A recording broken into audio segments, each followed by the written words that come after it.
What's going on, YouTube? It's your boy Juno Ryan, and today we're out fishing in the Florida Keys. What I'm going to do today is walk you guys through how to catch a little bit of everything when you're down in the Florida Keys or South Florida or any other environment for that matter. Walk you through a bunch of different setups and walk you through a bunch of different rigs on how to catch the most fish and make the most out of every opportunity that fishing is going to present you.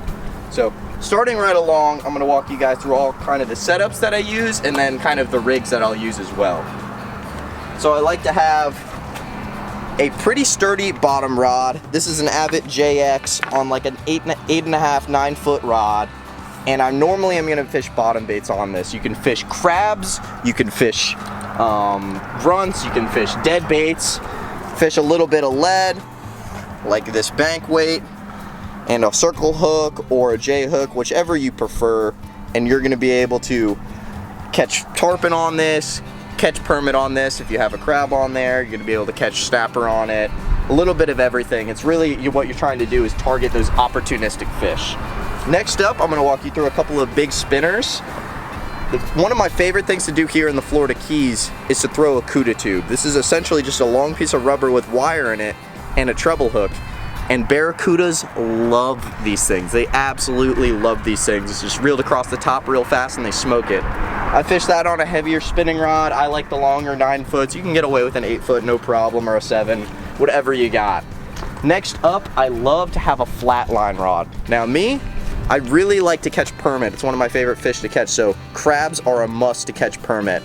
This guy, live or dead, live's preferred on a flat line. I fish like some 50-pound fluorocarbon and a small circle hook. This guy right here, this live crab, I'm able to pitch this out when I see certain fish. So when I see a tarpon or I see a permit cruising, I can pitch the crab out in front of him, allow it to sink and look like a very natural presentation. Next up, we have another flatline rig. Earlier what I was doing is I was targeting barracudas. They weren't really reacting to the tube. So what I was doing is I was taking another heavy spinning rod and I was fishing a little piece of wire. This wire allows me to catch barracudas without them cutting through a standard monofilament leader. So this little shadow wire, like number 9, and a big old J hook. I put a grunt on it. I'll put any type of live bait. As long as it's moving fast, barracudas are going to react to it. You can also catch tarpon on this if the water clarity is down. A lot of fish will eat wire, and it actually might surprise you what you can catch on this. Over here, one of the most important setups to have is a smaller and or any usable rod that you have to put a sabiki rig on. Now, sabikis that I use in the Keys aren't like a lot of other places.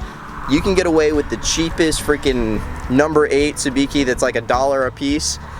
And we use them to catch grunts, we use them to catch little snappers, we use them to catch greenbacks that are here sometimes.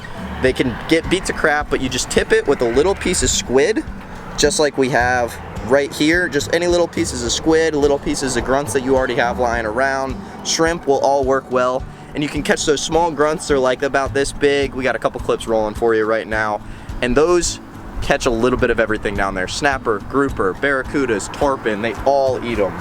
I kind of like a medium spinning rod to just throw lures around randomly. Earlier today, my buddy Trey caught a nice jack on a DOA shrimp. This is a Savage gear. I just like this one personally. But you're able to just pitch these and work different sets of pilings. We'll drop it all the way to the bottom, let it sink up, drift with the current, and give it a little jerk. You really never know what you're gonna catch. You'll catch mangrove snapper on it. We've hooked big tarpon on these. We've hooked permit on these. It's just a quick pitch bait if you don't really have certain baits ready. Or you're just walking out and you just wanna catch something. You got a couple hours and you don't wanna go through the hassle of bringing bait. You can catch a lot of fish on little shrimp imitations, or something as simple as this jig right here. Landshark Fishing has their own line of jigs like these, or Spros, or any other jigs. As long as it's got a good hook, pink, white, and green are all great colors to go by. It's really just overall fish finding lures. Anything like this will catch you a lot of everything. So overall, we just covered every setup that you might want to really have down here, or that I like to have. You guys might have your own personal preference, but what I really want to stress to you guys is being ready for every opportunity that fish are going to present you with when you're down here. You don't get to fish all the time, so you want to be ready for each and every opportunity that they're going to present you with. So when we get down here, we have all our rods rigged, they're all ready to go. It may seem like a lot, but you just use what you got. You know, every single rod that I could bring I brought today, and I was ready for every situation. So I hope you guys enjoyed this video today. I hope you learned a lot. If you have any questions, leave them down in the comment section below, and I'll catch you guys in that next video. Thanks for watching.